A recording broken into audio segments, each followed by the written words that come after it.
সারাদিন রোজা রাখার পর অনেকেই চান লেবুর শরবতে চুমুক দিয়ে গলা ভেজাতে। বাজারে তাই চাহিদা বেড়েছে লেবুর।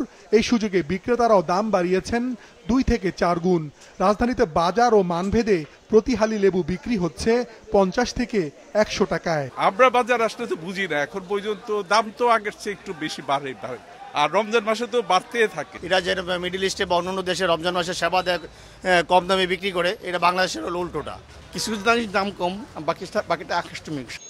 দাম বেড়েছে শসা ও বেগুনেরও।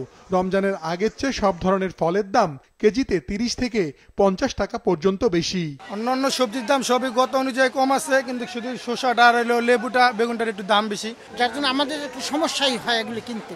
তা করার কিছু নাই, খাইতে হলে কিনতে হবে। ইনপুটের দাম বাড়া, আমরা দাম বাড়া বেচতে এখন তো আমরা 20-30 টাকা কেজিতে বাইরে, কিন্তু আমরা বাড়া বেচতে।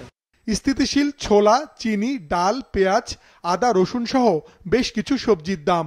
সংশ্লিষ্টরা বলছেন এবার এসব পণ্যের দাম গেল রমজানের চেয়ে তুলনামূলক কম। গতবার 1 কেজি পেঁয়াজ বিক্রি হয়েছে 100 টাকা 120 টাকা, এবার 1 কেজি পেঁয়াজ বিক্রি হয়েছে 50 থেকে 55 টাকা। গতবার চেয়ে এবার একটু কম।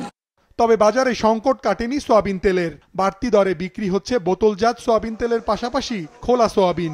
আমার তেলের দরকার মনে করেন ডেইলি 5 কার্টন, কোম্পানি দেয় 2 পিস। শুধু আটা আর ময়দা, কোনো তেল নাই, ওরা বললে নাই। আজকে 1 সপ্তাহ পরে তেল পেলাম 5 লিটারের 850 টাকা। রোজার শুরু থেকেই দেশীয় ব্রয়লার মুরগি কেজিতে 20 থেকে 40 টাকা বেড়েছে। কিছুটা বেড়েছে সব ধরনের মাছের দরও। গরুর মাংস কেজিতে 20 টাকা বেড়ে বিক্রি হচ্ছে 770 টাকায়। মাশরুক রাহাত, মাছরাঙ্গা সংবাদ, ঢাকা।